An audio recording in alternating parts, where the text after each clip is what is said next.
समन्ता चक्रपालेषु अत्रा गच्छन्तु देवता सद्धम्मं मुनिराजस् सुनन्तु सक्मुखदं धम्मश्रवण कालो अयं भदन्ता धम्मश्रवण कालो अयं भदन्ता धम्मश्रवण कालो අයං භදන්තා සද්ධර්ම ශ්‍රවණාබිලාෂී කාරුණික පින්නතුනි දිවා යාමේ පවත්වන ලබන ධර්ම දේශනාමේ පුණ්‍ය කර්මයට තමයි දංගහවල ශ්‍රී ධර්මරාජ විහාරස්ථානයේ දායක පිරිස මේ විදිහට සහාය සම්බන්ධ වෙන්න සූදානම් වෙන්නේ. පින්වතුනි මේ සඳහා මම සූත්‍රයක් යොදා ගන්නට යෙදුනා. මේ සූත්‍රයේ නම තමයි මොකද්ද? ධානීය සූත්‍රය. ධානීය සූත්‍රය. ඒ සම්බන්ධව ධානීය සූත්‍රයේ සඳහන් සියලු ගාථාවන් සහිතව ඔය ඇත්තන්ගේ අතට පත්‍රිකාවක් ලැබිලා තියෙනවා. ධර්ම පත්‍රිකාවක්. මේ පත්‍රිකාවේ පාලියෙන් සහ සිංහලෙන් එකී ගාථාවන් වල තේරුමත් සඳහන් වෙනවා. පාලියෙන් ගාථාවත් සිංහලෙන් තේරුමත් සඳහන් වෙනවා. පින්වතුනි මේ ධානීය සූත්‍රය එහෙම නැත්නම් ධනවත් වූ ගවයන්ගේ අයිතිකාරයෙක් සහ ලෞතර බුදුරජාන් වහන්සේ අතර ඇතිවන සංවාදයක් තමයි මේ ධානීය සූත්‍රයේදී කතා කරන්නේ. පින්වතුනි අතීතයේ කුඹුරු හාන්න ටැට්ටර තිබ්බේ නැහැ. කුඹුරු හැය මොන වෙන්ද? හරක්ගේ. ඒ වගේම තමයි මිනිස්සුන්ට sannivedanaya සඳහා දුරකථන ආදී තිබුණේ. මිනිස්සු sannivedanaya කරේ සීපද වලින් කවි ගායනා වලින් තමයි මිනිස්සු එකිනෙකා sannivedanaya කරගත්තේ. අදටත් දුෂ්කර ප්‍රදේශවල පැල් රකින්නකොට කියන කවි තියෙනවා පැල් කවි. ඒ වගේම තමයි ඉස්සර පිංගතුණි ගමනාගමනේ මෙතරම් දියුණු නැහැ. එතකොට මිනිස්සු තමන්ගේ ගමනාගමනේ බඩු භාණ්ඩ ආදී ප්‍රවාහනය කිරීම සඳහා භාවිතා කළේ මොනවද? ඇල මාර්ග, ගංගා මාර්ග. එතකොට පාරු යනකොට කියපු කවි වලට අපි කියව පාරු කවි කියලා. ඊළඟට පින්වතුනි මිනිස්සු කරත්තේ තමයි ගමන් ගියේ. කරත්තේ යනකොට පාළුවට කියපු කවි වලට අපි කිව්වා කරත්ත කවි කියලා. නේද? පින්වතුනි මේ අනාදී වශයෙන් නොඑක් ආකාරයෙන් අපි හඳුන්වපු කවි වර්ග කිව්ව අවසානයේදී ජන කවි කියලා.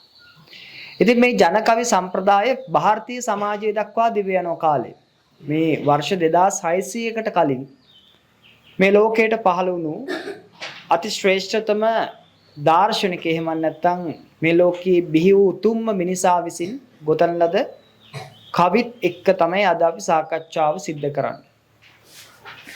පින්වතුනි මිනිස්සුන්ගේ ප්‍රධාන ජීවනෝපාය මාර්ගයේ බවට පත් වෙලා තිබුණේ කෘෂි කර්මාන්තය.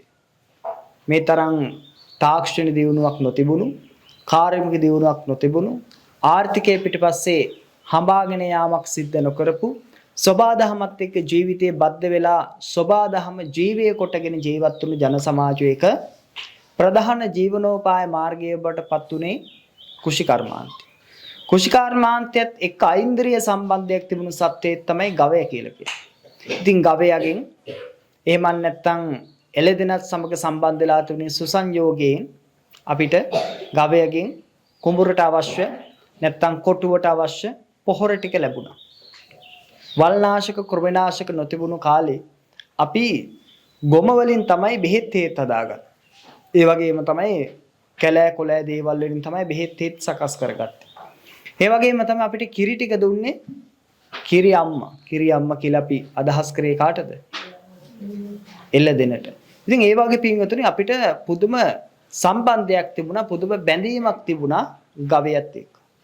වාහනේ අරගෙන ගියේ කවුද? ගවයා. ගවයාගේ තමයි කරත්තේ බඳින්නේ. බඩු ටික අරන් ගියේ ගවයා. ඒ ගවයාට මිනිස්සු සෑහෙන්න සැරසුවා. සැලකුම් කළා. ඉතින් පින්වතුනි මේ ගවයව දෙවියෝ වගේ තමයි බලාගත්තේ මිනිස්සු. ඉස්සර පින්වතුනි කුඹුරේ හීහාන්න කලින් ගවයට ආයුබෝවන් කියන සම්ප්‍රදායක් පවා තිබුණා. පසු කාලින බටහිරකරණයට ලක් වෙච්ච මිනිස්සු ඒක අවඥාවට ලක් කළක මෙන්න හරට්ට වඳිනවා කියලා. හරට්ට වඳිනවනේ මොකද කරන්නේ? හරකට ආචාර සමාචාර දක්වනවා. ඉවන් දෙයක් තමයි අපේ ජන සමාජය තුළ තිබුණේ. ඉතින් මේ වකවානුව වෙනකොට පින්විතනි මිනිස්සුන්ට කාලගුණ විද්‍යා දෙපාර්තමේන්තුව නොතිබෙච්ච නිසා මිනිස්සු කාලගුණය සම්බන්ධව අනාවැකි කිව්වේ සබාදහමත් එක්ක බද්ධ වෙලා හිටපු සත්තුන්ගේ ජීවන චර්යාවන් අධ්‍යයනය කළා. විශේෂයෙන් කුරුල්ලන්ගේ ජීවන චර්යාවන්, කුරුල්ලන්ගේ ශබ්ද, ඒ වගේම සත්තුන්ගේ ගුල්හැරීම් ආදී සම්බන්ධ කරනවා. පින්වතුනි මේ ලෞතර බුදුරජාණන් වහන්සේ මේ ලෝකයේ පහළ වෙලා ධර්මයේ දේශනා කරමින් ලෝක සත්වයාට නිර්වාණ මාර්ගය පෙන්වා දෙන කාලයේදී තථාගතයන් වහන්සේ මේ ධනියත් හම්බෙන්නේ එක්තරා ගංගාවක් අසබඩේදී. පින්වතුනි මේ කාලය ගැන සඳහන් කරන අටුවාවේ ඒ කාලයේ පින්වතුනි කුරුල්ලෝ ගංගා ආසන්නයේ තිබුණු ගස්වල ඉහළ අතුවල තමයි කූඩු හදලා තිබුණේ. ඊළඟට කක්කුට්ට පින්වතුනි ගුල් හාරලා තිබුණේ ගම් යූරෙන් ගොඩාක් ඈතකට වෙන්න. ඇයි ගම් යූරකින් ගොඩාක් ඈතට වෙන්න කකුලෝ ගුල් හාරද්දී ඒ වගේම කුරුල්ලෝ ගංගා අසබඩ තියෙන ගස්වල පින්වතුනි ඉහළ අතුවල කූඩු හදන්නේ. මොකක්ද ඒකෙන් අපිට ගන්න තියෙන නිගමනේ? සමහර කාල තියෙනවා පින්වතුනි කුරුල්ලෝ ගස්වල කූඩු බඳිනවා ගංගා ආසන්නයේ තියෙන ගඟට ලං වුණු අතුවල. ඒ කියන්නේ පහළම අතුවල. ඒ වගේම කකුලෝ ගුල් හරනවා ගම් යුරට සමීප වෙන්න. දැන් මේ කියන කාලෙ පින්වතුනි කකුලෝ ගුල් හරලා තිබුණේ ගම් යුරෙන් ගොඩාක් ඈතට වෙන්න. ඒ වගේම තමයි කුරුල්ලෝ කූඩු හදලා තිබුණේ ගස්වල ඉහළ අතුවලට වෙන්න. මොකද්ද හේතුව? ගම් වතුර එන්න පුළුවන්. ඒ කියන්නේ වර්ෂා කාලයක් තමයි ඉස්සරහට එන්නේ. ඒතර මිනිස්සු දැනගත්ත දැන් මේ කුරුල්ලෝ ගස්වල ඉහළ අතුවල කූඩු හදනකොට මේ කකුලෝ ගොඩාක් ඈතින් ගුල් හාරනකොට ඉස්සරහට එන්න මොන කාලයක්ද? ගම් වතුර ගල්ල නැත්තම් වැසි සමයක් තමයි ඉස්සරහට එන්නේ. ඉතින් එතකොට පින්වතුනි ඒ කාලේ දැන් ඉතින් හරක් 1000ක් විතර අයිතිකාරයෙක් කියලා කියන්නේ මහා ධනවන්තයෙක් තමයි. දැන් මේ ධනිය කියලා කියන්නේ එහෙම කෙනෙක්. හරක් දසදහස් ගානක අයිතිකාරයෙක්. තමයි කවුද? ධනිය කියලා කියන්නේ. එහෙනම් ධනිය කියලා කියන්නේ මහා ධනවන්තයෙක්. මොකද ඒ කාලේ සල්ලි හොයන උල්පත නැත්නම් සල්ලි හොයන මැෂින් එක බවට පත් වුණේ කවුද? ගවයා. ඉතින් පින්වත්නි ධනිය එක ඉවුරක ඉන්නවා තථාගතයන් වහන්සේ තවත් ඉවුරක වැඩ ඉන්නවා. ඉතින් මේ ඉවුරු ආසන්නයේ පින්වත්නි වැඩ ඉන්නකොට උන්වහන්සේ සහ ධනිය අතර අදහස් සූමාරු කරගන්නේ කවියෙන්. බලමු පින්වත්නි මේ කවිත් එක්ක හරි ලස්සනයි මේ සූත්‍රය. මම ඒකයි මේ සූත්‍රේ සාකච්ඡාවට වාජනය කළෙත්. බලන්න පින්වත්නි පළවෙනි කවියට අවධානය යොමු කරන්න. පක්ඛෝදනෝ දුද්ධ කීරෝ හමස්මි අනුතීරේ මහියා සමාල වාසෝ චන්නා කුටියා හිතෝ ගිනි අතචේ පත්තේසි පවස්ස දේව. පක්ඛෝදනෝ ඒ කියන්නේ ඕදනෝ කියලා කියන්නේ බත්. පිසුණු බත් ඇත්තේ වෙමි. ඒ කියන්නේ බත් ටික උයලා තියෙන්නේ. දුද්ධ කීරෝ හමස්මි. ඒ කියන්නේ කිරි දෝවලා තියෙන්නේ. අනුතීරේ මහියා සමාන වාසෝ. මහී කියන ගඟ ආසන්නේ මගේ පරිවාර ජනතාවත් එක්ක මං වාසය කරන්නේ. චන්නා කුටි. ගෙදර හොඳට සෙවිලි කරලා තියෙන්නේ. ආහිතෝ ගිනි. ගිනිත් දල්වල තියෙන්නේ. අතචේ පත්තේසි පවස්ස දේව. වැස්ස කැමති නම් වැස්සට කමක් නැහැ කියලා කියනවා. ඒ කියන්නේ පින්වතුනි දැන් වලාකුළු අහසේ ඒ මේ අත යනවා. වර්ෂාව එන බවට මන් සලකුණු පේනවා. පේනකොට බත් උයලා, ගෙදර ගිනි දල්වලා, කිරිත් ඇතුළට අරගෙන ගේත් හොඳට සෙවිලි කරලා ඉන්නකොට පින්වතුනි කිසි ප්‍රශ්නයක් නෑ. වැස්ස කියලා ගානක් නෑ. කැමති නම් වහින්න කියලා ගාතාවකින් කියනවා. තථාගතයන් වහන්සේ මේ විදිහට උත්තර දෙනවා. අක්ඛෝදනෝ විගත කීලෝ හමස්මි අනුතීරේ මහි ඒකරත්ති වාසෝ විවටා කුටි නිබ්බුතෝ ගිනි අතචේ පත්ථේසි පවස්ස දේව. දැන් ධනිය කිව්වේ මොකක් කියලාද? බත් උයලා තියෙන්නේ. තථාගතයන් වහන්සේ කියනවා අක්ඛෝදනෝ ක්‍රෝධය මම නැති කරලා තියෙන්නේ. ක්‍රෝධේ රහිතයි. විකත කීලෝ හමස්මි. අර ඒ කියනවා කිරි දොවලා තියෙන්නේ. කිරි දොවන්නේ තන කුඩු වලින්නේ. දැන් තථාගතයන් වහන්සේ කියන කිරි දොවනකොට පින්විතනේ කිරි බුරුලෙන් කිරි ටික ගන්න ඕනේ වාචනයකට. තථාගතයන් වහන්සේ දේශනා කරනවා මොකක් කියලාද?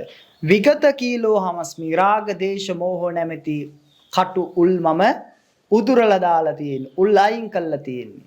ධනිය කියන්නේ මොකක් කියලාද? මහියා සමානවාසෝ. මහී කියන ගඟ අසබඩ බොහෝ පිරිසක් එක්ක මම වාසය කරන සමාන වාස කරන පිරිසක් ඉන්නවා මාත් එක්ක.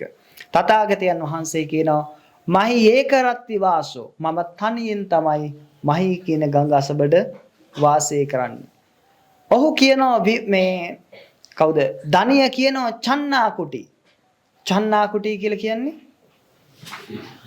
හොඳට සෙවිලි කරලා තියෙන. තථාගතයන් වහන්සේ කියනවා විවටා කුටිය මම කුටියේ විවෘතයි. මොකද මට හානි කරන්න කිසිවෙකුට බෑ. නිබ්බතෝ ගිනි මම රාගාදී කෙලස් ගිනි නිවලා තියෙන්නේ. ඉතින් වැස්සට කමක් නැහැ කියනවා. ඊළඟට පින්වතුනි ධනිය කියන අනිත් පැත්ත මොකද්ද? අන්ධක මකසාන විච්චරේ කච්චේරුල්හතිනේ චරන්ති ගාවෝ වොට්ටම්පි සහෙය්‍යෝ මාගතං අතචේ පත්හසි පවස්ස දේව. ධනිය කියන මොකක් කියලාද? මැස්ස මදුරු කවුරුත් නැහැ. කච්චේරුල්හතිනේ චරන්ති ගාවෝ ගංගා අසබඩ හටගත්තු තෘණ අනුභව කරමින් ගවයෝ වාසය කරනවා. වොට්ටම්පි සහෙය්‍යෝ මාගතං උන්ට වැස්ස එච්චර ප්‍රශ්නයක් නෙවෙයි. වැස්ස උහුලන්න පුළුවන්. ඒ හින්දා වැස්සට කමක් නැහැ කියලා. තථාගතයන් වහන්සේ දේශනා කරනවා පද්දාහි බිසීසු සංකතා තින්නෝ පාරගතෝ විනේයෝ ගං අත්ථෝ බිසියාන විච්ඡති අතචේ පත්හේසි පවස්ස දේව. බද්ධා බිසීසු සංකතා ඒ කියන්නේ මොකද්ද? ආර්ය අෂ්ටාංග මාර්ගයේ නැමැති පහුර මම බැදලා ඉවරයි.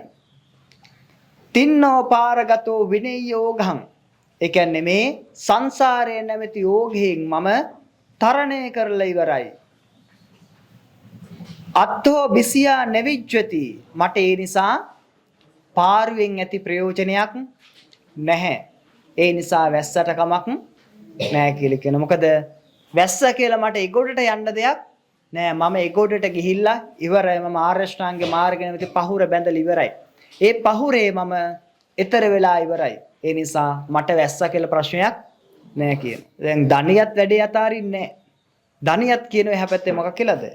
ගෝපී මම අස්සවාලෝලා දීගරත්තං සංවාසියා මනාපා තස්සාන සුනාමි කිංචි පාපං අතචේ පත්හේසි පවස්ස දේව. ගෝපී කියන්නේ කවුද? මේ ධනියගේ නෝනා.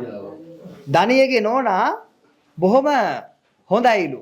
හොඳයි කියලා කියන්නේ කොහොමද? බොහොම කීකරු අස්සවා කීකරු අලෝලා ලොල් නෑ. ධනෙට ලොල් නෑ. පුරුෂයන්ට ලොල් නෑ. ඒ නිසා පින්විතනි ඇය මසුරු මල්ට ලොල් නෑ. ඇය බොහොම කීකරු ගුණවන්ත යහපත් කීකරු කාන්තාවක් විදිහට කාලය ගත කරනවා. මගේ බිරිඳ ඊතරම්ම මට කීකරුයි. දීඝ රත්තං සංවාසියා මනාපා දීර්ඝ රාත්‍රියක් මාත් එක්ක කාලය ගත කර. දීඝ රත්තින් කියලා කියන්නේ බොහෝ කාලයක් කියන එක. දීර්ඝ රාත්‍රී ඉක්මවා කියලා කියන්නේ පින්වතුනි බොහෝ කාලයක්. බොහෝ කාලයක් මාත් එක්ක එකට වාසය කරලා තියෙනවා. තස්සාන සුනාමි කිංචි පාපං ඇයගෙන් කිසිම පාපයක් මම අහන්නේ නෑ. මන් දැකලා නෑ ඇයගෙන් කිසිම පාපයක් සිද්ධ වෙන. මට විරුද්ධ නෑ ඇය. ඇය මට පක්ෂපාතී. ඇය පව්කම් කරන්නේ නෑ. අත චේපත්තේසි පවස්ස දේව. ඒ කියන්නේ මොකද්ද? මගේ බිරිඳ බොහොම කීකරුයි. ඇය ලොල් නෑ. දීර්ඝ කාලයක් පුරාවට මාත් එක්ක එකට වාසය කරනවා. ඇයගේ කිසිම පාපයක් අහන්නට නෑ. ඒ නිසා කැමැතිනම් වැස්සට කමක් නෑ කියනවා. දැන් මේ ධනිය කියන්නේ කවුරු ගැනද? නෝන ගැන. ධනිය නෝන ගැන කියනකොට තථාගතයන් වහන්සේ හිත ගැන කියනවා. චිත්තං මම අස්සවං විමුත්තං දීඝරත්තං පරිභාවිතං සුදන්තං පාපම් පනමේන විච්ඡති අතචේ පත්ථේසි පවස්ස දේව. මගේ හිත මට කීකරුයි. නුඹගේ බිරිඳ නුඹට කීකරුයි නම් මට මගේ හිත කීකරුයි. ඒ වගේම මගේ හිත මිදිලා ඉන්නේ. දැන් බිරිඳ ලොල් නැහැ කියනනේ, ඇල්ල නැහැ කියනෝනේ. බිරිඳ පුරුෂයන්ට ඇලිලා නැහැලු. ඒ වගේම දලයට ඇලිලා නැහැලු. ඉතින් තථාගතයන් වහන්සේ කියනවා මගේ හිත මට කීකරුයි. ඒ වගේම රාග, දේශ, මෝහ නැමැති කෙලෙස් වලට ඇලිලා නැහැ, මිදිලා තියෙන්නේ. දීඝ රත්තං පරිභාවිතං සුදන්තං. ඔබත් එක්ක දීර්ඝ කාලයක් ඔබගේ බිරිඳ කාලය ගත කළා කිව්වනේ. මගේ හිත මම බොහෝ කාලයක් පුරුදු කළා තියෙනවා, පුහුණු කළා තියෙනවා. පාපං පන්නමේ නෙවිජ්ජති. නුඹ කියන්නේ ඔබගේ බිරිඳගේ ප්‍රශ්නයක් නෑ, පාපයක් නෑ කියලා. මගේ සිතේ කිසිම ප්‍රශ්නයක් මට විද්‍යාමාන වෙන්නේ නෑ. කිසිදු පාපයක් මගේ හිතේ විද්‍යාමාන වෙන්නේ නෑ. අතචේ පත්තේසි පවස්ස දේව. ඒ නිසා වැස්ස කැමතිනම් වහින්න කියලා කියනවා. අත්ථ වේතන භතෝ හමස්මි පුත්තාච මේ සමානියාරෝගා තේසන්න සුනාමි කිංචි පාපං අතචේ පත්තේසි පවස්ස දේව. දැන් බිරිඳ ගැන කියලා දැන් කවුරු ගැනද කියන්නේ? දරුවෝ ගැන කියනවා. මම මගේ බත්තට යැපෙන කෙනෙක්. මම කාගවත් යටතේ වැඩ කරන කෙනෙක් නෙවෙයි. මම හම්බ කරගෙන මම කන්නේ. අය මට කවුරුත් වැටුක් දෙන්න කෙනෙක් නෑ. මම නිවහල් පුද්ගලයෙක්. පුත්තාච මේ සමානියා රෝගා. මගේ දරුවොත් බොහෝම ආරෝහ පරිණාහ දේහයන්ගෙන් යුක්ත නිරෝගී අය. ඔවුන්ගේ කිසිම වරදක් මම අහන්නේ නෑ. ඒ කියන්නේ ඔවුන්ගෙනුත් කිසිම වරදක් මට පේන්නේ නෑ. ඔවුනුත් බොහොම කීකරු විදියට ජීවත් වෙන අය. ඒ නිසා වැස්සට කමක් නෑ කියනවා. බුදුරජාණන් වහන්සේ කියනවා නාහං බත කෝස්මි කිංචි නිබ්බිට්ඨේන චරාමි සබ්බ ලෝකේ අත්ථෝ භතියාන විඤ්ජති අතචේ පත්තේසි පවස්ස දේව. බුදුරජාණන් වහන්සේ දේශනා කරන මං කාටවත් හම්බ කරලා දෙන කෙනෙක් නෙවෙයි. මං කාගවත් බැලේක් නෙවෙයි. කාටවත් මං බැල මෙහෙවරකම් කරන්නේ නෑ. නිබ්බිට්ඨේන ඒ කියන්නේ බැල මෙහෙවර කරින් මිදිලා නිවිලා මම මේ ලෝකේ හැසිරෙනවා. අත්ථෝ භතියා නවිජ්ජති. මට බැල මෙහෙවර කිරීමෙන් ඇති ප්‍රයෝජනයක් නැහැ. වැස්ස කැමතිනම් වහින්න කියනවා. බලන්න පින්වතුනි මේ යන සංවාදේ කොයිතරම් ලස්සනද, කොයිතරම් සිත් ගන්නාසුළුද කියලා. ඊළඟට ධනිය කියන මොකක් කියලාද? අත්ථිවසාත්ථි දේනුපා ගෝධරණියෝ පවේනියෝ පියත්ති උසභෝපි කවම්පති දයත්ති අතචේ පත්හේසි පවස්ස දේව. මගේ ගව රැළෙහි නැත්තම් මගේ ගව පට්ටියේ නාබු වස්සෝ ඉන්නවා. නාබර වස්සෝ. ඒ වගේම තමයි කිරිබොන වස්සොත් ඉන්නවා. ඒ වගේම ගැබ් දරන අයත් ඉන්නවා. ඒ වගේම ගවම් ප්‍රතිහිදාත්ති. ඒ කියන්නේ මහා ගවයන්ට ස්වාමී වූ, ඒ කියන්නේ මහා ශක්ති සම්පන්න ගව නායකයොත් ඉන්නවා. 100ක් 200ක් 300කට නායකත්වය ඔසවන්න පුළුවන් ගව නායකයොත් ඉන්නවා. පින්වතුනි, ඒ කියන්නේ මේ ගවරැළ බොහොම ශක්තිමත් කියන එකනේ. ඒ කියන්නේ පූංචිම වස්සොත් ඉන්නවා. කිරිබොන වස්සොත් ඉන්නවා. නාබර වස්සොත් ඉන්නවා. ඒ වගේම ගැප් දරන වැස්සියත් ඉන්නවා. ඒ වගේම තමයි නායකත්වයේ ඔසලන්න පුළුවන් වස්සොත් ඉන්නවා. ඉතින් එතකොට ඒ කියන්නේ දැවැන්ත විදිහට මේ ගව පට්ටියම ශක්තිමත් කියන. ඒ කියන්නේ කිරි වලින් කිසි අඩුවක් වෙන්නේ නෑ. ගමනක් බිමනක් යන්න කිසි අඩුවක් වෙන්නේ නෑ. ඒ හා සමාන වූ ශක්ති සම්පන්න ගව සංඛ්‍යාවක් මොහුට ඉන්නවා. තමන්ගේ ශක්තිය මේ විදහාපාන්නේ.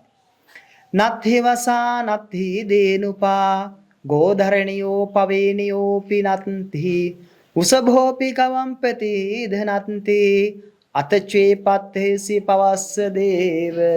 තථාගතයන් වහන්සේ එහෙම දේශනා කරනවා. ධනිය මොකද්ද කිව්වේ? මට මහා ධනවත් ගවරැලක් ඉන්නවා.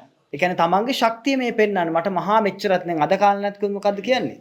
මට V8 එකක් තියෙනවා. මට මෙච්චර ලොකු ගෙයක් තියෙනවා. මට මේ වගේ පෙජරය තියෙනවා. මට මේ වගේ යාන වාහන තියෙනවා කියලා කියනවා. කියනකොට ඒ මොකද්ද එයා පෙන්වන්නේ? තමන් මහා ධනවන්තයෙක් කියලා. බුදුරජාණන් වහන්සේ දේශනා කරන මොකද්ද?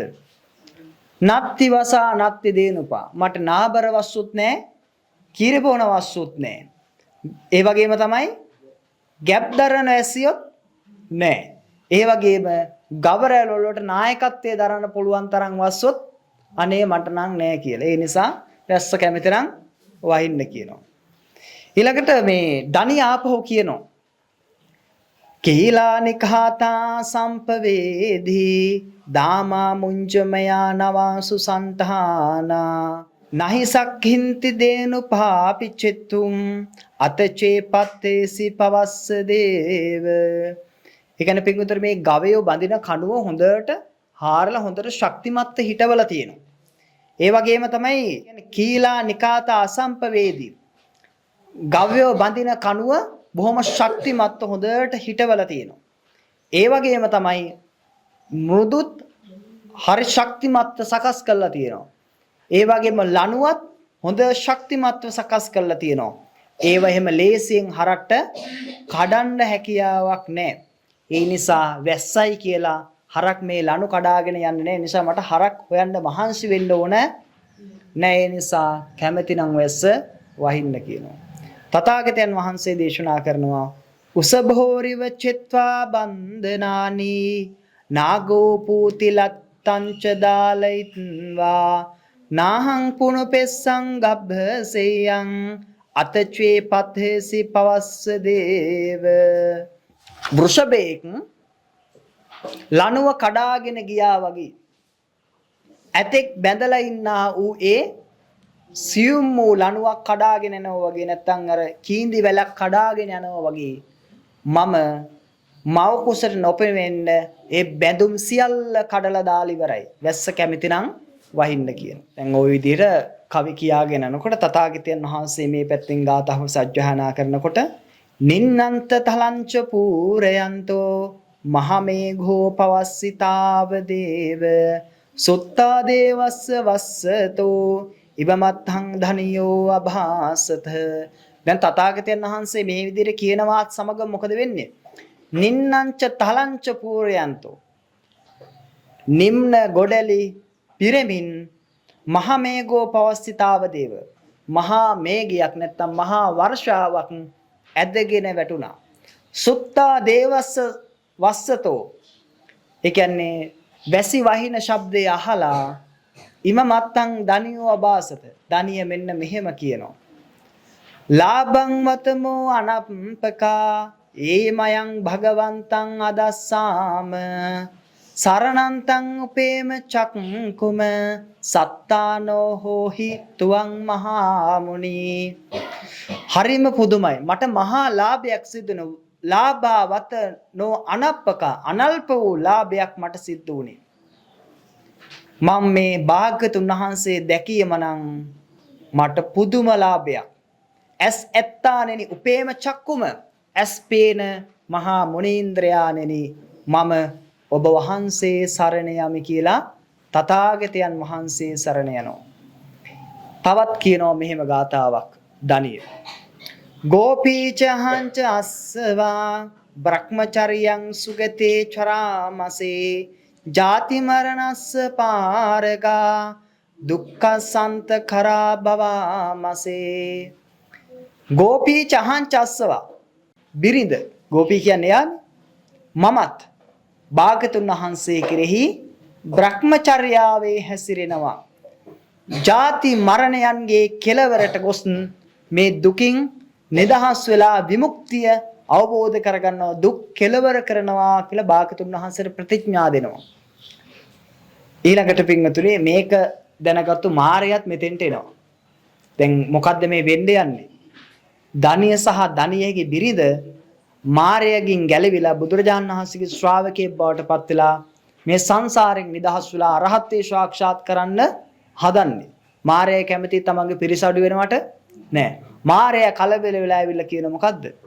නන්දති පුත්තේහි පුත්තිමා ගෝමිකෝ ගෝහි තතේව නන්දති උපදීහි නරස්ස නන්දනා නහිසෝ නන්දති සෝ නිරූපදී. දැන් මාරේ කියන මොකද්ද? නන්දති පුත්තේහි පුත්තිමා පුත්‍රෝ ඉන්න අය පුත්‍රෝ නිසා තමයි සතුටු වෙන්නේ. ගෝමිකෝ ගෝහි තතේව නන්දති. ඒ කියන්නේ හරක් ඉන්න අය හරක් නිසා තමයි සතුටු වෙන්නේ. උපදීහි නරස්ස නන්දන මේ උපදී නැත්නම් මේ බැඳීම් කියලා කියන්නේ සත්වයාට සතුටු වෙන්න තියෙන කාරණා. යම් කෙනෙකුට බැඳීමක් නැත්තම් සතුටු වෙන්න විදියක් නැහැ කියනවා. හරක් ඉන්න නිසා තමයි හරක්ගෙන් ගොම ටික ගන්නෙ. හරක් ඉන්න නිසා තමයි හරක්ගෙන් කිරි ටික ගන්නෙ. හරක් ඉන්න නිසා තමයි හරක්ගේ පිට බැඳලා ගැලේ බඩුපට වාගෙන ගිහිල්ලා ධනෙ හම්බ කරන්නේ. ඉතින් හරක් නැති කෙනෙකුට මොන සතුටක්ද?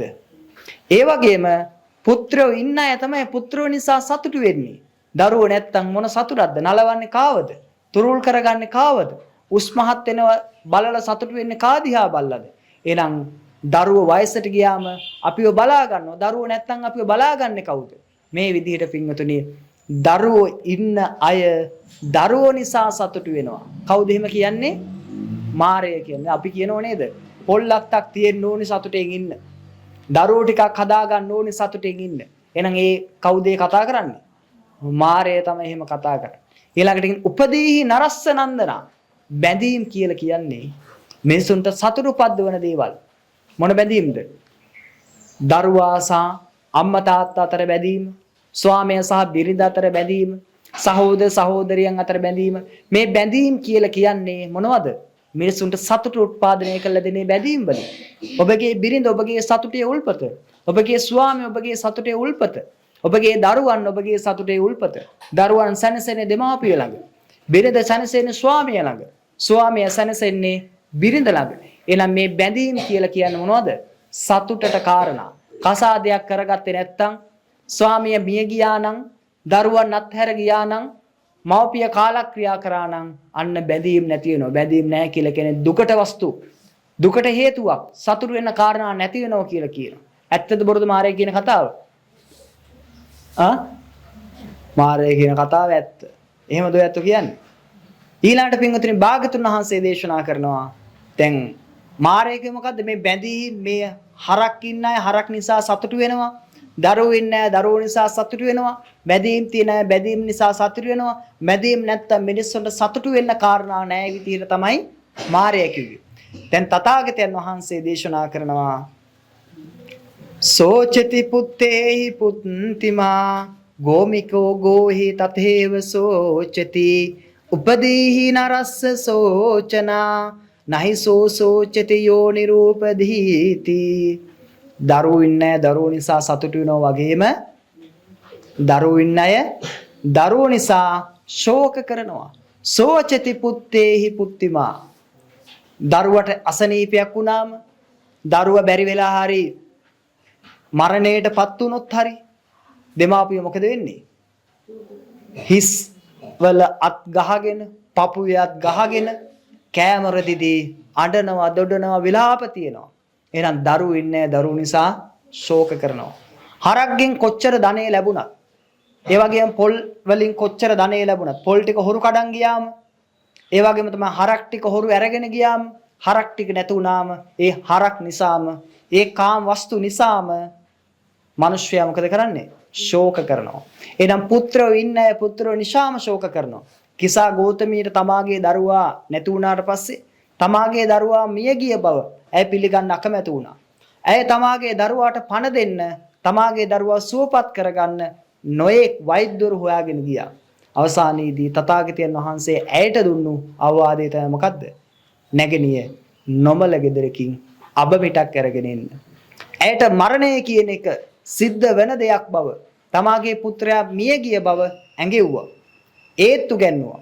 එහෙනම් පින්වතුනි දරුවෝ ඉන්නේ දරුවෝ නිසා ශෝක කරනවද නැද්ද? ශෝක කරනවා. කාම සම්පත් තියෙන අය කාම සම්පත් නිසා ශෝක කරනවා. අද බයික් එකක් තියෙන කෙනා බයික් එක නිසා සතුටු වෙනවා වෙන්න පුළුවන්. හැබැයි බයික් එක කැඩුනට පස්සේ ඒ බයික් එක නිසාම දුක් වෙනවා. උපදීහි නරස්ස සෝචනා නහිසෝ සෝචිති යෝ නිරූපදීති. උපදීහි නරස්ස සෝචනා නහිසෝ සෝචිති යෝ නිරූපදීති. මේ උපදී කියලා කියන්නේ, මේ බැඳීම් කියලා කියන්නේ නරයාට, මිනිස්යාට දුකට වස්තු. යම කෙනෙකුට බැඳීම් නැත්තම් ඒ කෙනාට වේදනාවක් නැහැ. දැන් පින්වතුනි මම මගේ මාතෘ බන්ධනේ බිඳලා දාලා තියෙන්නේ, පීතෘ බන්ධනේ බිඳලා දාලා තියෙන්නේ. ඒ වගේම තමයි බහාරයා බන්ධනේ බිඳලා දාලා තියෙන්නේ. ඒ කියන්නේ මට බිරිඳක් නැහැ. මට අම්මෙක් නෑ මට තාත්තෙක් නෑ මම තනි භ්‍රමචාරීත්වයේ තුල හැසිරෙන භික්ෂුවක්. එතකොට මට ඒ නිසා ඇතිවන්නා වූ දුක පීඩාව කලකිරීම මොකුත් නෑ. හැබැයි ඔයත්තන්ට බෑ ඔයත්තන් නිවසක් තියෙනවා. ඔයත් අගාරස්මා නෙවෙයි. ඔයත්තන්ට ගෘහයක් තියෙනවා. ඔයත්තන්ට පවුලක් ඉන්නවා. ඔයත්තන්ට කුටුම්බයක් තියෙනවා. ඒ නිසා ඔයත් ඒ කුටුම්බය ආරක්ෂා කරගත යුතුයි. ඔයත්තන්ගේ බැඳීම් වල බැඳිලා තියෙනවා. ඔයත්තන්ට ගෙදර යන්න ඕනේ. ඒ පවුලත් එක්ක තමයි ඔයත්තන්ගේ සතුට බැඳිලා තියෙන්නේ. ඒ වගේම පින්වතුනි මේ සතුට පිටිපස්සේ තියෙනවා කියා ගන්න බැරි තරම් මහා වේදනාව. බුදුරජාණන් වහන්සේ මේ වේදනාව පෙන්වලා දීලා බැඳීම් නැතුව උපදි නැතුව විමුක්තිය සාක්ෂාත් කරගන්න කෙනා තමයි නැත්තම් බැඳීම් බිඳලා සුණු විසුණු කළා දාන කෙනා තමයි මේ ලෝකේ දුකක් නැතුව ජීවත් වෙන්නේ කියලා සඳහන් කළා. පින්වතුනි මේ බව තථාගතයන් වහන්සේ බුදු වෙච්ච අලුතත් සඳහන් කරනවා. උදාන ගාතාවක් කියලා මොකද්ද? අනේක ಜಾති සංසාරං සන්ධාවිස්සං අනිබ්බිසං ගහකාරක ගවේ සන්තෝ දුක්ඛා ಜಾති පුනප්පුනං ගහකාරක දිට්ඨෝසි පුනගේහං නකාහසි සබ්බාතේ පාසුකා භග්ගා ගහකූටං විසංකතං විසංකාරගතං චිත්තං තණ්හානං කයමජ්ජක. ඒ කියන්නේ පින්වතුනි මම මේ පංච උපාදාන ස්කන්ධේ නැමැති ගේ හදන වඩුව හොයාගෙන ගියා මේ අනේක සංසාරේ මට ගෙවල් හදලා දෙන්නේ කවුද කියලා. ඒ වඩුව මට අහු වුණා. කවුද? තණ්හාව නැමැති වඩුව මම හොයාගත්තා. මම කැණි මඩල කඩලා විනාශ කරා. ආපහු මට ඔහු ගෙවල් හදන්නේ නැහැ කියලා. පින්වතුනි එහෙමනම් මේ සූත්‍රයෙන් අප උගත යුතු දේ මොකද්ද? බන්ධන බෙදී නිදහස් වීම තමයි මේ ලෝකේ ලබන්න තියෙන උතුම්ම සුවය. ඒ පිණිස තමයි පින්වතුනි මේ ධනීය සූත්‍රයේ මම සාකච්ඡාවට භාජනය කරේ. අවසානයේදී පින්වතුනි ධනීය සහ බිරිඳ මහාන වෙලා අරහත්ත්වයේ සාක්ෂාත් කරගන්න. බලන්න පින්වතුනි කොයිතරම් ලස්සන සූත්‍ර දේශනාවක්ද. ඉතින් දැන් මේ සූත්‍රය වැත්ත කටපාඩම් කරගන්න ඕන. දැන් ඔය කොලේ දීලා තියෙන කොලේට පිළිබඳව විවරණයක් කරන්න ඕන. විවරණය කරනවා කියන්නේ ගාථාව කියලා. ගාථාවේ තේරුම කියන්න ඕන. ලබන පොයට එනකොට ඔය ගාථා 17න් බෙදා ගන්න ඔය. සීල සමිතිය දෙකට බෙදා ගන්න. බෙදාගෙන ගාථා එක කණ්ඩායමක් ගාථා 8කුත් අනික් කණ්ඩායම ගාථා 9කුත් පාඩම් කරගෙන තේරුම දෙන්න ඕනේ. මේ පැත්තේ කණ්ඩායම ගාථා පළවෙනි ගාථා 8 පාඩම් කරන්න ඕනේ. මේ පැත්තේ කණ්ඩායම දෙවෙනි ගාථා 9 පාඩම් කරන් ඉන්න ඕනේ. පාඩම් කරගෙන මට අර්ථය කියන්න ඕනේ. ඊළාට මේ වගේ කොළ අපි ලබන මාසෙත් දෙනවා කොළයක්. ඒ සඳහා දැන් ලබන මාසෙට ගන්න මේ කර්ණීය සූත්‍ර මේ කොළේ. මේක නම් ලැමිනේට් කරලා තියෙන්නේ. හරිද? එතකොට මේ අපි එකින් එක සාකච්ඡා කරනවා. ඒතර මේ කර්ණීය සූත්‍රය සාකච්ඡා කරනකොට ඕගොල්ලන්ට මේක දෙනවා පත්‍රිකාව print කරලා කවුරු හරි කෙනෙක් ඒකේ දායකත්වයේ ගන්න ඕනේ. කවුරු හරි කෙනෙකුට දායකත්වයේ ගන්න පුළුවන්. නැත්නම් සීල සමිතියෙන් ඒකට දායකත්වයේ ගන්න. දැන් අද කොළ වලටත් කාට හරි කෙනෙකුට දායකත්වයේ ගන්න පුළුවන්. නැත්නම් හැමෝම එකතු වෙලා දායකත්වයේ ගන්න පුළුවන්. දැන් අම්මලාට තේරුණාද සූත්‍රය? කොහොම කොළයක් දීලා සූත්‍ර සාකච්ඡා කරන එක හොඳයි නැත්නම් නිකන් බණ කියන එක හොඳයිද? බණ නම් බණ, භාවනා නම් භාවනා, සටන් නම් සටන්, සූත්‍ර සාකච්ඡා නම් සූත්‍ර සාකච්ඡා. අපි ඕන එකට ඔට්ටුයි. එහෙම තමයි පින්වතුනි අතීතයේ සිංහලෝ කියලා කියන්නේ. දැන් එහෙනම් ඔය ඇත්තන්ට ධර්මයේ නැමැති යසිපත දීලා තියෙනවා දැන්. ප්‍රඥාව නැමැති ආයුධය දීලා තියෙනවා. දැන් මොකද්ද කරන්න ඕනේ? ප්‍රඥාව නැමැති ආයුධයෙන් කෙලස් නැමැති සතුරන් සුණු විසුණු කරලා දාන්න ඕනේ. පුළුවන් සුණු විසුණු කරන්න? බෑ නිදිමතයිනේ. කෙලස් සතුරන් සුණු විසුණු කරන්න ප්‍රඥාව නැමැති ආයුධය භාවිතා කරන්න ඕනේ. ඒ සඳහා තමයි මේ ධර්මයේ තියෙන්නේ.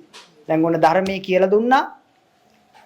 දැන් පින්වතුනි භාවනා කරන්න ඕනේ, හිත දියුණු කරන්න ඕනේ. හොඳයි. එහෙමනම් ධනේ සූත්‍රයේ සාකච්ඡාවෙන් යම් පිනක් රැස්ුණාගේ සිරුම් පන ශක්තිය සීලම දෙවියෝ දැකබලා සතුටු සාදුසිතින් අනුමෝදන් වේවා කියලා අපි දෙවියන්ට පින් අනුමෝදන් කරගනිමු.